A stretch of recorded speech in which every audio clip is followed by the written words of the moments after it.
Welcome. Today we're talking about four technology problems that can quietly shut down a small business and what to do before that happens.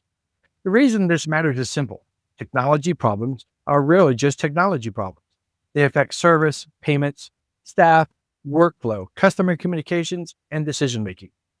To make this episode practical, I asked Ross Davis from Kingwood IT to join me. He brings the IT management side of the conversation. Together, we want to help you think through the technical and the business sides of these disruptions. So, Ross, thanks for joining yourself. Yeah. So, Warren, first of all, thank you for allowing me to be part of this. Definitely take IT education seriously. And the reason for that is it's the backbone of why I started this business. So, a little bit about Kingwood IT. We started this business back in 2007, and it came from a need that I had years before that when I got my first computer that I had custom built. And the customer service that I got from that was just an absolutely dreadful experience. And so my introduction to IT was, man, there's a lot of bad IT service out there. And I wanted to, one, make sure I never had to deal with this again. And so that kind of forced me to, I want to learn how to fix my own computer so that I can not have to rely on incompetent help or worse, just people with bad customer service skills. So from that, years later, I eventually decided this is a business I want to pursue because I felt like there was a real need for an IT company that doesn't just provide technical support.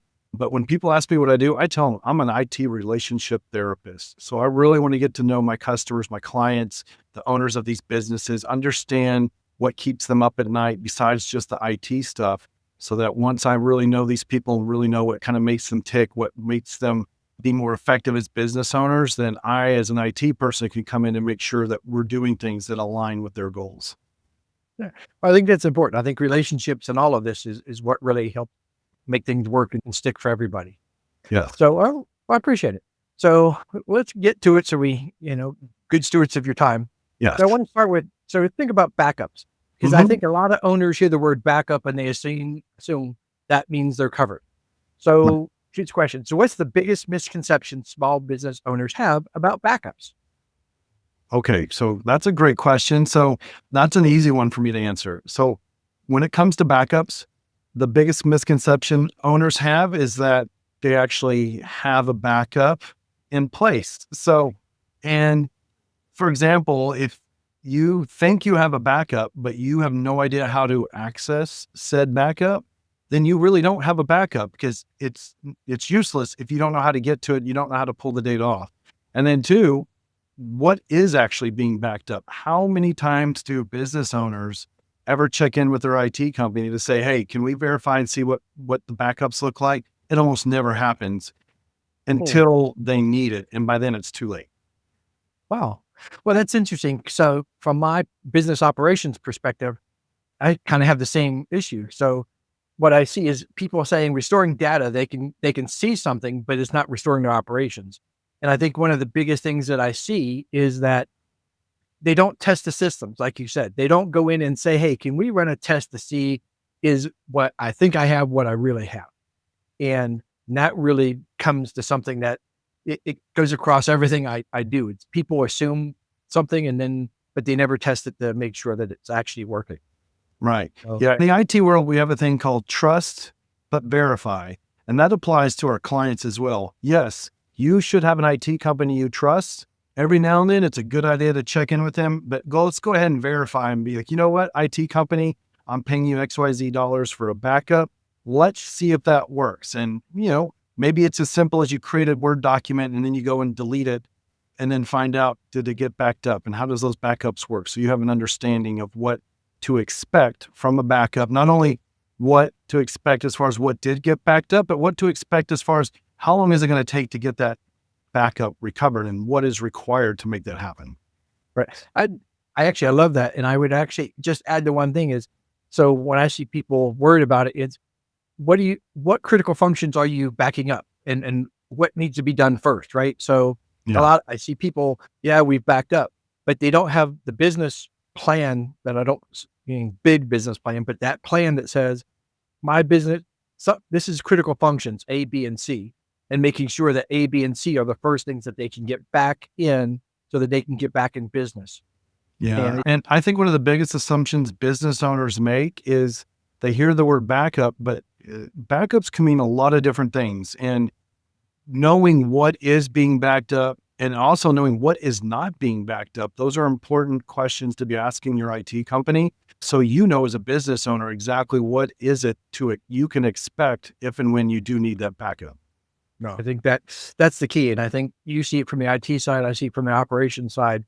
Again, it not making the assumptions, making sure things are getting back together like they should. So I like that.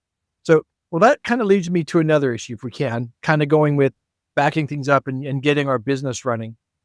And one of the areas that cause trouble kind of quick with business owners or is starting with like a normal looking email or a rushed click away or something. So why do so many of these attacks work without any fancy hacking? We hear Mhm. about hacking all the time, but we know small businesses are hit disproportionately because of hacking.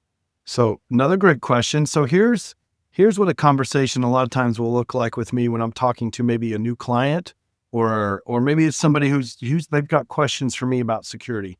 And it might go something like this. So I may ask them, it's like, what do you guys use for antivirus protection? And they'll give me an answer. And I might suggest that this may or may not be the best thing to use. But then the conversation goes, especially when you're getting your emails protected, like having a really top of the line email security in place that focuses on email is hugely important. And the one misconception I'll get from people is, well, first of all, I don't open up emails from people I don't know. I'm Mhm. telling you right now, the majority of the people that are getting compromised are getting compromised from the very people they know and are currently working with. And that's typically what happens. So real quickly, what will typically happen in an email scam is you're going to have, say, maybe it's a vendor that you work with. Maybe it's somebody, all right, you've got this AC company that you're about ready to invoice, or maybe they're trying to invoice you, right? You just got an AC repair and you get an invoice from them, and all of a sudden it says it's saying, look, we need you to go ahead and wire this money, just as an example. Right. The problem is you don't necessarily think anything's wrong with that because this is the AC company I was just working with. This is the right amount. Like everything kind of checks up. So nothing really seems off. But what you didn't realize is you were probably looking at that on your phone. You were probably in a hurry. And what you didn't see is that email actually came from somebody that had a slight letter variation in that email address that you didn't even catch. Well, how does that happen? Well, that happens because your AC company got compromised probably months ago, and you've had these bad actors watching these emails come and go, learning your nuances, learning what that language looks like, how they request invoices. And the minute they see that email being sent to somebody, they capture that email. They can actually literally stop that email from being sent.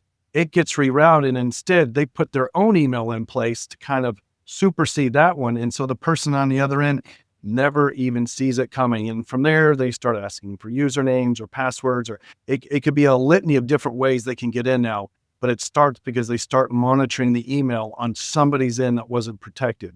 So even if you, quote, have some protection going on, if the people you're working with do not, this is how people get in and start hacking people's emails. And this is also how they get other people's information as well. Yeah. The way you say that, because to me, it's not just an IT issue. It's actually the whole business thing, right? It's hitting the money, the trust, it's your workflow, it's all those critical infrastructure things again that now they're getting access to. And Hmm. one of the things that we talk about is actually having a verification rule, something that says, so if anyone in the organization gets an email about, hey, please pay this invoice, is that you just have one person that goes and verifies it. You Yeah. send it to John, send it whoever you're going to send it that verifies everything. And they can make a quick phone call and Yes. say, hey, hey, Bob over, pick up whatever vendor you are. Hey, just want to verify this. You guys send it, everything else. And that way it seems like that's a lot of work, but that it's that penny of prevention beats that pound of cure That's thing. right. And just having that. And I think business leaders need to make sure that's communicated because I think a lot of people get in a rush, especially employees. Everyone's like, oh, I got to do it. I got to get done. I got to get done. And from when I see it, it seems the same way. They're not hitting you like at 8 o'clock in the morning when you first come in. They're hitting you at 3 o'clock when they know you're going to be swamped. You're trying to get the day finished. Hmm. And you're just one of that, 10, 12 emails that you're just trying to hit and click and move on. So I think having a system in place, again, an operation system that says, hey, if you get something always make sure it goes to one person and they can verify it. And then again, training your employees to do the same thing. Yeah, So yeah, because this is, again, this impacts across the business spectrum. It's their money, it's a trust. And as soon as your name gets associated with some of this stuff, it's gonna hurt your business. it is. Um, And the reality is it's almost impossible to avoid these situations. So as an IT company, we try to prevent as much as we can on our end, and we try to educate our clients as much as we can. But the one thing we make sure they always have access to is us. So when they call us and say, "Hey, I've got this email. I don't know if it looks right," we're taking that call live. We don't put people on hold. There's no hit one for this, two for that. Like that's the one thing that I love right. about the way we're able to provide service to our clients is we answer the phones live, and we're like very much saying, "Tell me what you got. Let's walk through this." And typically within 2 or 3 minutes, we've already assessed the situation and said, "Yeah, that's a fake email. Like, let's go make sure we delete that." But two, a lot of the times we have clients that refuse to kind of pay just a little bit extra to protect themselves and siphon out these emails in the first place. So the number one way to prevent getting hacked is to have a really good email security filter in place that literally keeps those emails from ever showing up in your inbox. And there are ways filters can detect things like when the origin of the email comes from a whole other country, there's ways that that's a flag. It gets blocked, it gets put into spam. And that's just one way, but anything that has a suspicious link in it. So typically when you get this weird email from Amazon saying that, hey, your account's about to be suspended because you haven't paid your account dues, but no worries, here's the link to correct that. That's not what Amazon does. That's not how that works. So, but if you've clicked on a link and now you instantly regret it, because that's usually what will happen is you click on a link, you're in a hurry, and it's after the fact that you realize, I think I just got scammed, but I don't know what happened. Our clients call us all the time and say, this is what I did. Great. And we're able to quickly remote in, stop something from becoming worse, and also kind of put them at ease. And then from there, like, let's see what we can do to prevent this from happening in the future. Yeah. Sometimes it's education. Sometimes it's, we need to up your layer of security on your email. Yeah. Well, again, and I think this does go hand in glove with on your IT side and my business operation side of that. I mean, we're saying the same thing. Yeah. Verify something, make sure you have a process in place, and just don't click on something that doesn't look right. It's like there's a gut instinct that most people have. Listen to it. Yeah. And, you know, there's a lot of businesses that think they can't afford to hire an IT person, so they're going to do it themselves. But I'm telling you, those are the people I love to talk to, because at the end of the day, there's a lot of peace of mind when you have a business owner that, look, when the bad thing happens, I need to know that whoever's managing my IT, that when I call them, they're going to take my call. And you'd be surprised how many times IT companies are just too busy for some of their clients. And if, you know, we've got people out there that that's their situation is, I'm paying somebody for IT, but every time that they take our call, if they take our call, it feels like we're a burden, or like this is some bad date where they just don't even want to return my calls. That's probably not the right IT company for you. Yeah. Well, yeah, and that makes so much sense. So, kind of going with that. So, not every interruption starts with a cyber event, right? Sometimes the problem is just much simpler. The systems that everyone depends on suddenly stops working. Something happened. So, walk me through. So, if the internet went down like 10 o'clock today, you're at work, what usually breaks first for small businesses on your end? What do you see? Well, so when the internet goes down, a lot of times it is the internet company. And so we get calls all the time and they say, yep, my internet's down. What's going on? So we manage our clients' routers and their firewalls. And Mhm. so, which means we already have insight to what's going on. Now, the clients that we don't manage that stuff, well, we're still able to help those people. So like our first question is, well, who's your internet provider? We have the ability, most internet providers have a place you can go and check for outages without even making the phone call. Other times it's like, well, because we don't manage your network, we'll have to tell you your next step is to call Comcast, Yeah. call Optimum and see if there's an outage. And typically they'll recognize your phone and already tell you, yes, there's an outage. No, there's not. And if there's an outage, there's not a whole lot you can do unless you have an IT company that's smart enough to say outages will happen. We'll get you a nice backup internet service that kicks in automatically. And so again, those are things that we can help with, and because they're inevitable. Internet's going to go down. Nobody's foolproof. And if you're a company that relies on the internet where you're losing thousands of dollars by the minute when the internet's down, you need a backup for your internet, just like you need a backup for your data. And those things exist and those things need to be tested. No, and you bring up great points. I mean, you're talking my language. It's they got to test stuff. Having a plan and not testing it, it might as well not have the plan. You wasted your That's right. time doing it. And then, having everything involved so that you can say, yes, this is what's happening. You've got a backup. And on our end, we look and say, well, while you can be looking at, hey, what's going on and verifying and getting that stuff done in a couple minutes. I'm suggesting that companies also say, hey, if that goes down, don't lose your business. How can you still take payments? Can you write them down? I mean, is it the old pen and paper thing? Or what is your backup in order to do that or still communicate with your customers? So having a crisis communication plan, taking care of again, a backup for your payments that you've tried before. Again, everything, no matter what package you have, if you haven't tried it, it's not, you can't rely on it.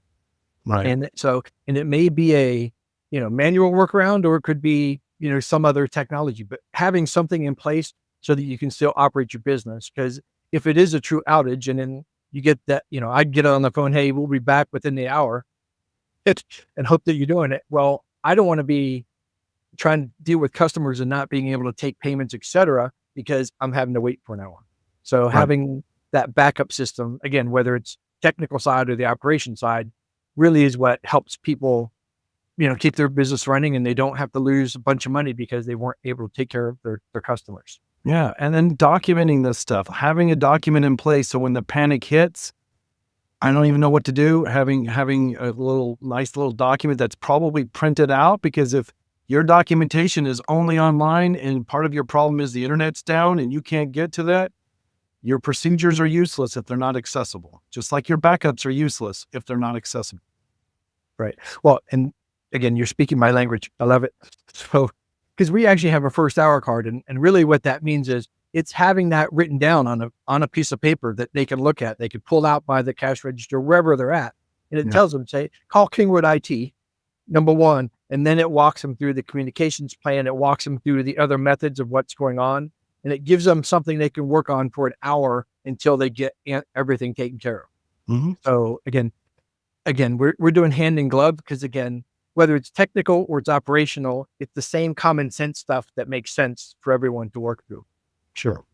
Yeah. So this brings up so there's a thread running through everything. It's that businesses that lose most time are often the ones that don't have that first hour, their that plan, right? Who you're going to call, in what order, those kind of things. So what should happen in the first 15 minutes of a business realizes something's going wrong? What's that bang? Now it's happening. What's that first few minutes look like for you? Yeah. So I'll tell you what it looks like. So for me, depending on what that thing is going to dictate what our next step is. So for example, again, we don't have an internet connection. The first thing that we're looking at is I'm going to look at my modems and I'm going to look at my routers. But for our clients, their first step is honestly, especially if it's something technical related, their Mm. first step is we're going to get all the Kingwood IT and say, help us walk us through this. Because at the end of the day, when you're in panic mode, there's too many potential moving parts on this. So it's really about that first step in knowing who to call based on what the situation is, right? Just like in our case, when it's an IT thing, like hopefully they've got Kingwood IT on speed dial, right? So they can find us, call us. And that's a lot of time. Most of our customers, that's exactly what they do. Just give us a call, walk us through your process. Because the businesses don't have time to remember all the different things about, wait, is the backup over here? Do I go there? Having that one call, that one person is going to help you walk you through this. That is so essential to having that good relationship with your IT company. And hopefully you guys have that. If you do, don't ever let go of it. I would never want to take over an IT service from another client. If they're getting great service from that IT company, keep them, hold on to them. There's a lot of good ones out there. I'm not the only good one out there. So hang on to the ones that you have, especially if they're taking your calls at maybe not the most convenient times. Yeah. Well, again, we hitting the recurring themes, have the backups, know who you're going to call and who's calling in what order, Yeah. making sure it's, you got to identify who's the one person making the phone calls, right? Everyone else does something. And then having a plan for Yeah. your staff, whatever that is, whatever your business is making sure your staff knows what to do while the person who's making that phone call, that connection, everyone can still keep doing something and still try to move forward. Because we know that if that hour goes on and you finally get hooked back up, you might get a cascading system of now this is backing up and this is backing up. And that drives a lot of weekend time and a lot of hair pulling, later on down the line. And so again, we know that technical issues run into the operation side and Yep. that impacts people's, time, their revenue and their trust. So it makes it real for people to have that plan written out. And I always think it's funny. People look at you funny nowadays and say written out, but if it's written out, it's easy to follow. You can pull it out at any times with or without power and know where you're going. And that's half the battle as far as I'm concerned is take a breath. You know what's done. We've tested this. Now you can go ahead and proceed. So it just Yeah. makes somewhat sense. Yeah. And then to kind of sum this all up, at the end of the day, when you're in a panic mode, the last thing you need is to try to remember and guess or figure out which way to go. So have a plan that just starts at the top at one place. What is the next thing to do? Instead of worrying about all the other things, just what's my next step or the first step in this case. And as long as you have that first step is consistent and it works with whether it's a phone call to somebody like myself or a phone call to somebody like you, have that reliable first step tested and working. And then from there, everything else is going to work out. Yeah. Well, that's good. Well, so that kind of wraps up our discussion for the 4 technology problems that quietly shut down a business and what to do when that happens. So, and I appreciate your time. So is there something that you know, is there one thing or something you would suggest that the audience can do to help themselves if they're ever in one of these predicaments or all of them? Yeah, I would say just of any of the topics, if there was one topic in particular that the minute we mentioned that, something in your gut said, "Ooh, that could be me. I might be having that problem." Don't wait until you know it's a problem to address it. Take the time, make some notes, plan it in the next few days to say if it was a backup and I have no idea where my backups are or what they are, I would make that a top priority to find out about your backup situation right now while you don't need it. You don't want to wait till you're in panic mode and it's too late to find out those backups weren't working or that my emails aren't as secure as I think they are. Like if there's something that's happened and you feel like maybe something fishy is going on with your email, don't put that off and just ignore it thinking maybe I'm just being overly paranoid. Act on those instincts and follow through. Yeah. Yeah. I don't paranoid or that feeling is probably a good thing to have as a business owner and Yes, not just to go, no, it's usually, it's there for a reason. that's So, right. and again, I appreciate that what you've talked about has been hand in glove with what I preach. And so I really love this.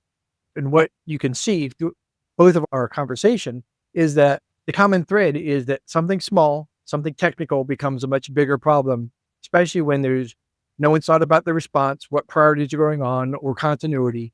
And technology problems are rarely just technology problems. They affect your service, your payments, your staff, your workflow, your customer relationships, your customer communications, decision making. It cuts across the entire part of your business. Yeah, So and eventually hits the revenue, which that's not good. absolutely. And again, the whole idea of working with you and working with us is that we can help protect that process so you're not losing something. And if you're going to lose something, let's do dollar thousand. 100%. So I appreciate it. And just so everyone knows, I'm Warren Porter with Porter's a Porter, and I help business owners look at everyday disruptions that can turn into bigger operational problems, just like the technology. So we can give you a simple, practical steps that reduce lost time, lost revenue, and lost trust. And if you think that would be helpful, I'll be glad to have a conversation with you. Links for the discussion will be in the comments. And I appreciate your time. Y'all have a day. Bye bye. Thanks, Warren.